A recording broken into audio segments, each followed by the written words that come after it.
Hi everyone, I'm Timothy Roberts, Associate Professor of Saxophone at Shenandoah Conservatory in Winchester, Virginia. This morning I'd like to talk a little bit about vibrato as an expressive device, and I know that vibrato is a very subjective issue, and it's something that everybody's probably got a different opinion on, a different interpretation on how to do it, but I'd like to just kind of express a different viewpoint on how you can produce a vibrato.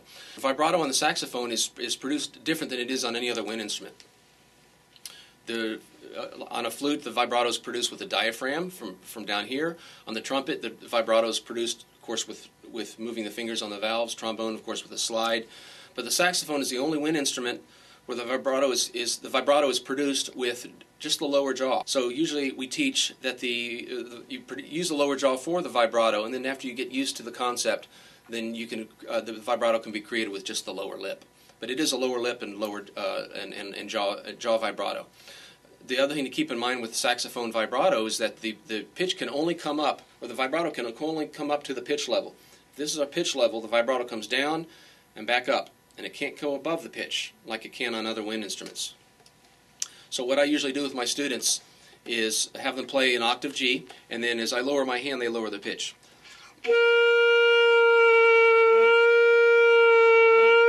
And then when you bring your hand up, they'll find that they can't raise the pitch at all. You can't raise the pitch on the saxophone.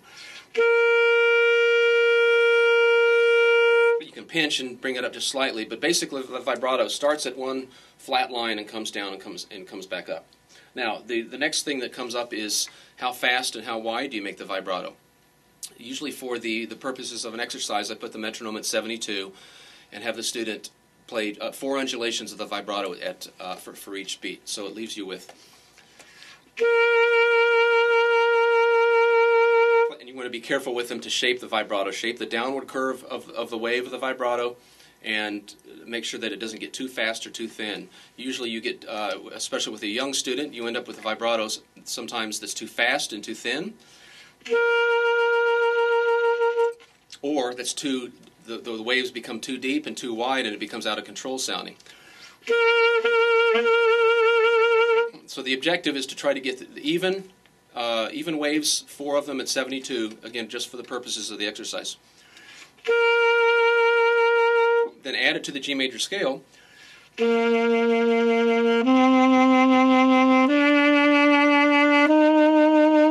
so on and so on.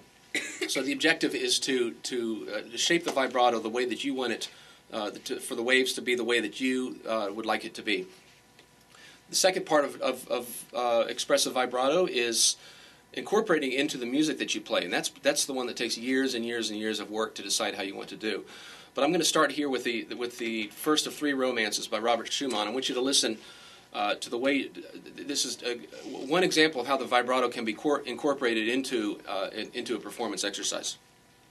You'll notice that some notes have vibrato and some of them don't.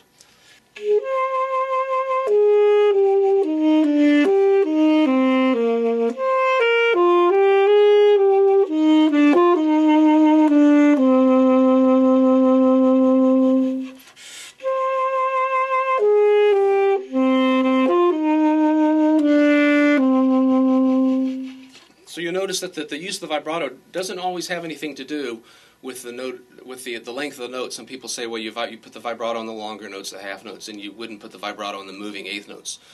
But you take a look at the moving line, and the line will usually come up and go down, and you follow the peaks and the valleys of the line and apply the vibrato on the pivot notes of the melodic line. Let me do it one more time.